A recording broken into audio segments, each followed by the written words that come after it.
so many times people think that a long-term care plan or extended care plan is like one package, that you come in and you sit down and then you have to determine, can I afford that or not afford it or whatever. And that's not the way it works at all. We basically go through much the same as you would go through with your financial planner if you were trying to set up an investment program, doing a risk tolerance survey to help that planner design a plan for you. I do essentially the same thing, going through with a lot of questions so that I am actually helping you design the plan that you want based on your goals, objectives, and desires and everything.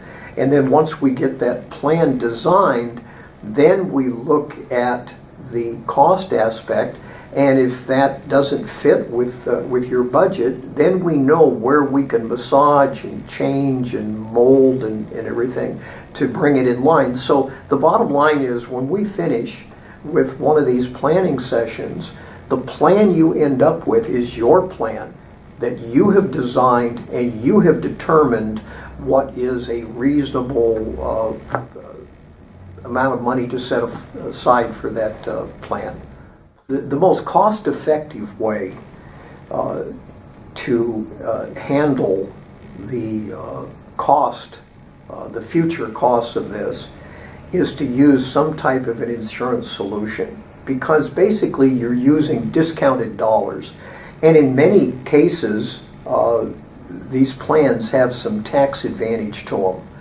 So from a financial standpoint, it's the most cost-effective way to do it. Some people, based on the design and the type of plan they want, would be best served with what we would call a traditional long-term care policy, one that is designed specifically to handle long-term care, extended care issues with all the benefits and features and everything in it. Some people, for different reasons, and this is what we find out when we're doing the design, like the type of plan that basically starts with either a life insurance or an annuity chassis, and then adds a long-term care rider to that.